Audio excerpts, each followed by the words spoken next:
Look down. Go on. Look at the keyboard in front of you, whether it's on your laptop or your phone. Now trace the top row of letters with your finger. It starts QWERTY. That doesn't make any sense, does it? We all spent years in school learning the alphabet song, A, B, C, D, E, F, G. Yet, the device we use every single day to communicate with the world throws that elegant order right out the window.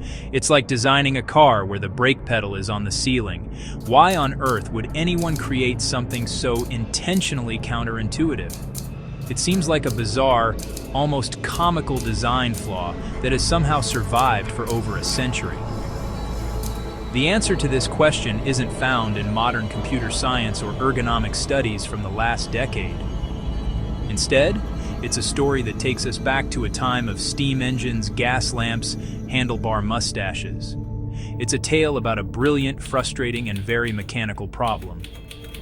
The layout of our keyboards is a direct inheritance from the earliest days of the typewriter, a relic of a technological hurdle that we solved decades ago, yet we are still living with its strange solution. Picture the world in the mid-1800s. Communication was a slow, deliberate process. If you wanted to send a message, you wrote it by hand with a pen and ink. This was fine for personal letters, but for businesses, newspapers, authors, it was a bottleneck. The Industrial Revolution was speeding everything else up. Trains were crossing continents. Factories were churning out goods, but the written word was still stuck at the speed of a quill. People dreamed of a machine that could write with the speed and clarity of a printing press, but with the convenience of a personal tool. This dream was the typewriter, and many inventors were racing to build it. These early writing machines were marvels of mechanical ingenuity. They were intricate contraptions of springs, levers, gears, and keys. One of the most persistent and ultimately successful inventors in this field was an American named Christopher Latham Sholes. Working in Milwaukee, Wisconsin in the late 1860s, he and his colleagues developed one of the first commercially viable typewriters. Their initial models looked more like a small piano or a strange musical instrument than an office device.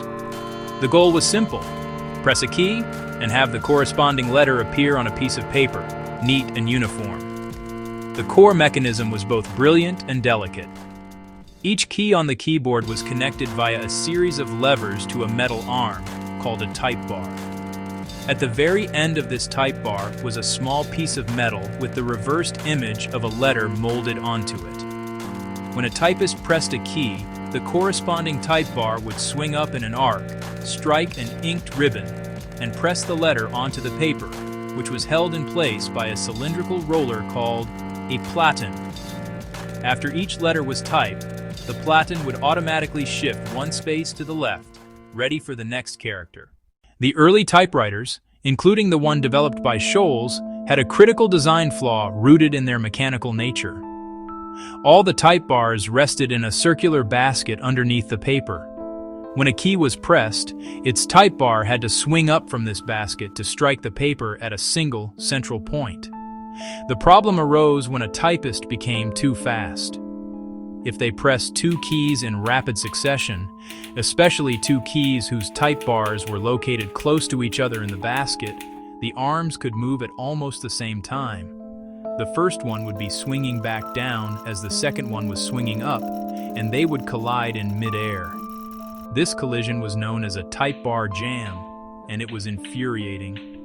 The metal arms would get tangled up, bringing the entire typing process to a sudden stop.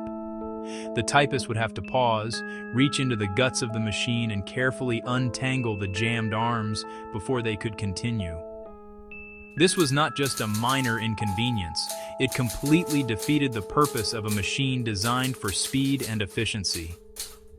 Imagine trying to drive a car that stalled every time you tried to accelerate quickly. It was a constant source of frustration for early users and a major obstacle to the typewriter's widespread adoption. The problem was made worse by the fact that on these early machines, the typist couldn't even see what they were writing as they typed. The type bars struck the underside of the platen, so the text was hidden from view until you rolled the paper up several lines. This meant you might not even realize a jam had occurred, and you could type a whole string of nonsensical characters or blank spaces before noticing the problem. Correcting mistakes was a messy affair involving erasers and smudged ink. A jam wasn't just a pause in workflow, it was a recipe for errors and wasted time, undermining the very promise of the machine. Christopher Latham Sholes knew this was a deal-breaker. If his typewriter was going to succeed, it had to be reliable. He needed to find a way to prevent these frequent jams, even when operated by a fast typist. He couldn't easily redesign the entire mechanical core of the machine, as the swinging type bar system was fundamental to how it worked. Faced with the persistent problem of jamming type bars, Christopher Latham Sholes and his partner, James Densmore, embarked on a period of intense trial and error. Their first impulse was to arrange the keys in alphabetical order. It seemed logical and easy to learn. A simple two-row keyboard with the letters A through M on the bottom, N through Z on the top. However, they quickly discovered that this layout was a mechanical disaster. Common letter pairings in the English language, like TH, ST, and ER, often had their corresponding type bars located right next to each other, leading to constant jams for even a moderately skilled typist. The solution, Sholes reasoned, must lie in separating these frequently used letter pairs. If the type bars for letters that often appear together in words were placed on opposite sides of the machine's type basket, they would have a much lower chance of colliding. This began a painstaking process of analyzing letter pair frequencies in English. Densmore's son-in-law, a telegraph operator and educator, helped them study which combinations of letters occurred most often. Their goal was no longer about what was easiest for the user to learn, but what was most mechanically sound for the typewriter itself. It was a solution born of pure mechanical necessity. This is where the QWERTY layout began to take shape. For example, the letters T and H are one of the most common digraphs in English. Placing their type bars far apart would reduce jams. Similarly, E and R are another common pair. The layout was carefully engineered to distribute the most common keystroke combinations between the left and right hands and across different fingers, forcing a brief but crucial delay between successive strikes. The arrangement that eventually emerged, with the top row reading QWERTY, was the result of this mechanical problem solving. It was a deliberate sabotage of the fastest typing combinations to ensure the machine could keep up. It's a common myth that the layout was designed to slow typists down as much as possible. That is not entirely accurate. The goal wasn't just to be slow, but to be, smooth. By separating common pairs, it prevented the jerky, jam-inducing rhythm that came from fast finger movements on adjacent keys. Interestingly, the layout also had a clever marketing feature. Salespeople could impress potential customers by quickly typing the word typewriter using only the keys on the top row, a neat trick made possible by the placement of all the necessary letters in one convenient place. The final QWERTY layout was a complex compromise between mechanical stability, typing rhythm, and even a little bit of salesmanship. By 1873, Christopher Latham Sholes had a working machine and a patent for his unique key arrangement, but he lacked the resources to manufacture it on a large scale. The typewriter was still a niche, unproven product. He needed an industrial partner with precision manufacturing expertise. He found that partner in an unlikely place: E. Remington and Sons. Remington was known for firearms. Remington was later known for sewing machines. Remington mastered mass-producing interchangeable metal parts. They signed a contract to produce and market Sholes's machine. Remington made refinements for durability and ease of use. The Remington No. 1 hit the market in 1874 with the QWERTY layout. At first, sales were slow. The public was skeptical. It cost $125, very expensive. Remington marketed heavily to businesses, authors, professionals. The turning point, the Remington No. 2 in 1878. It introduced a crucial shift key. One key could now produce lowercase and uppercase letters. that effectively doubled characters without adding keys. The typewriter became practical for professionals. Businesses adopted Remington and its QWERTY layout. Competing manufacturers often copied QWERTY. The standard began to set. Training completed the loop. Typists became a new profession. Secretarial schools, business colleges taught typing. Most typists were women learning on Remingtons or clones. Schools taught QWERTY because companies used QWERTY. Companies bought QWERTY because typists knew QWERTY. By the early 20th century, QWERTY was the layout. That was the turning point. For decades, QWERTY reigned supreme, its dominance unchallenged. But the original reason for its existence, the mechanical jamming of type bars, was fading away. By the 1920s and 1930s, typewriter engineering had improved dramatically, and jams were becoming much less common. This led some efficiency experts to question the awkward, mechanically minded layout of QWERTY. They argued that a keyboard should be designed for the typist, not for the machine. The most prominent of these challengers was Dr. August Dvorak, a professor of education at the University of Washington. In 1936, after years of extensive research into letter frequencies and the physiology of the human hand, he patented a new layout, the Dvorak Simplified Keyboard. Dvorak's approach was the complete opposite of Sholes's.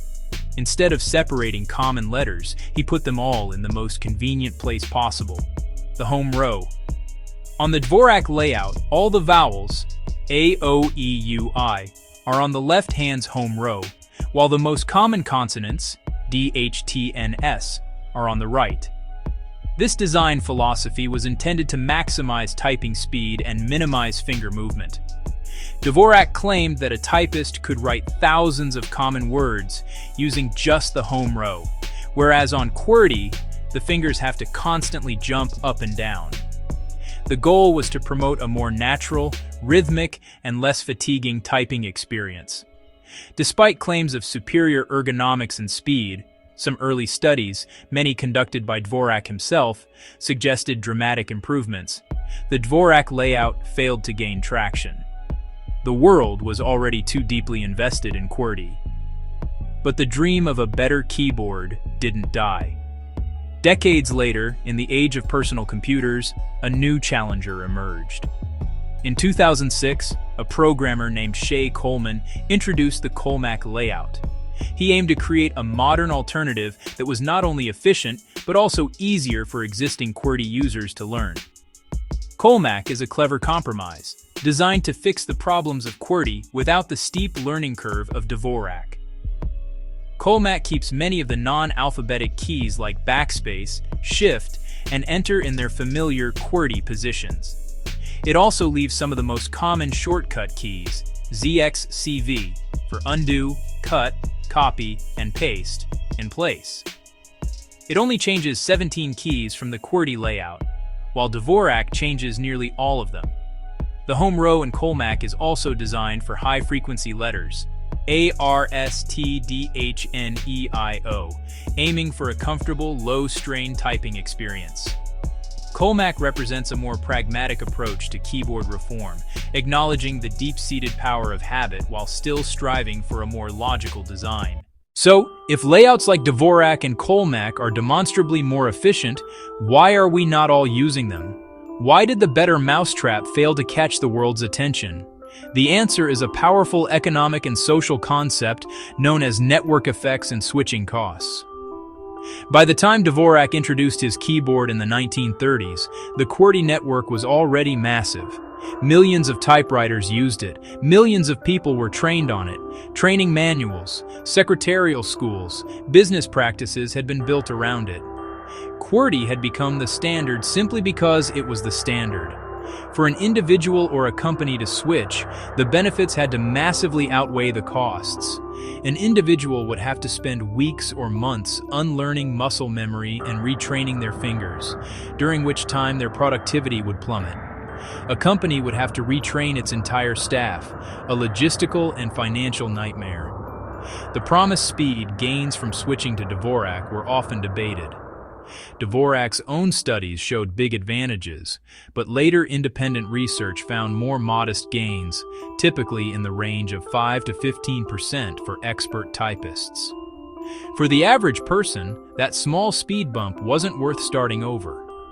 Furthermore, the technological landscape evolved in a way that reduced QWERTY's inherent disadvantages. The mechanical jams that birthed the layout were completely eliminated with the advent of electric typewriters and then computers. On a modern keyboard, there is no physical penalty for typing ST as fast as you can. This meant that the original primary argument against an alphabetical or otherwise simplified layout was now moot. But by then, it was too late. The QWERTY habit was too deeply ingrained in our culture. Every new computer, and later every smartphone and tablet, defaulted to QWERTY because that's what billions of users already knew. The story of QWERTY versus its rivals is a classic case of path dependence, where the decisions of the past constrain the options of the present, even if the original circumstances have changed. QWERTY wasn't necessarily the best, but it was the first to achieve widespread adoption. This early lead created a lock-in effect that has proven almost impossible to break. While dedicated communities of Dvorak and Colemak users exist, and most modern operating systems allow you to easily switch your layout, they remain a tiny minority. For the vast majority of the world, QWERTY is simply the way typing is done, a testament to the fact that good enough and already here are often more powerful forces than technically better. The evolution of the keyboard is a story of technology moving forward while one core design stayed remarkably still. Let's trace this journey. It begins before the typewriter, with the telegraph in the 1840s, where messages were tapped out in Morse code. The idea of transmitting text electronically was born, but it was slow and required specialized operators. The desire for a more direct, letter-by-letter method of writing was growing. This set the stage for the 1870s, when Christopher Latham Sholes and Remington brought the QWERTY typewriter to the world, solving the mechanical jam problem and establishing a layout that would outlive the machine it was designed for. The next major leap came in the early 20th century with the rise of electric typewriters. Machines from companies like IBM used electricity to power the type bar strikes, requiring much less physical effort from the typist. This made typing faster and less fatiguing, but the QWERTY layout remained unchanged. Then, in the 1960s and 1970s, the first computer terminals appeared. They replaced mechanical arms and ink ribbons with electronic signals and screens.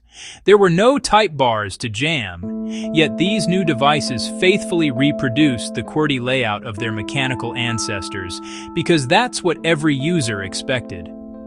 The personal computer revolution of the 1980s and 1990s cemented QWERTY's dominance for a new generation. Every IBM PC, every Apple Macintosh, and every computer since has come with a QWERTY keyboard as its default input method. The development of graphical user interfaces introduced keyboard shortcuts like Ctrl+C and Ctrl+V, which became standardized around the QWERTY layout, adding another layer of inertia. By the time the internet became a household utility, typing on a QWERTY keyboard was as fundamental a computer skill as using a mouse. The most recent and perhaps most profound shift has been the move to mobile devices. In the 2000s and 10s, physical keyboards gave way to touchscreen glass on smartphones and tablets. Here, finally, was a chance to break free from the past. With no physical keys, designers could have put the letters in any order they wanted. Alphabetical, perhaps, or a new layout optimized for two-thumb typing. And yet, what do we see on virtually every iPhone and Android device? A digital replica of the 150-year-old QWERTY layout.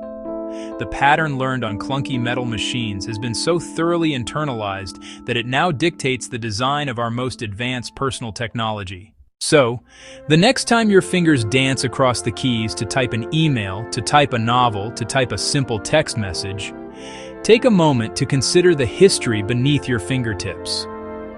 That familiar jumble of letters is not a product of modern design or digital age logic. It is a ghost from the 19th century, a clever workaround for a problem that no longer exists. The QWERTY layout is a solution to the mechanical clashing of metal arms on a machine that now sits in museums. It is a testament to how a single design choice made under a specific set of constraints can become deeply embedded in our culture so that it feels natural and permanent. The keyboard is a monument to the power of habit and the inertia of standards. It teaches us that in technology, the best system doesn't always win. Often, the system that gets there first and becomes good enough for enough people is the one that endures. The global network of QWERTY users, built over generations, created a barrier to change. Dvorak, Colemak. We stick with QWERTY not because it is perfect, but because we all know it. Its value comes from its universality. This story is more than just trivia about keyboards.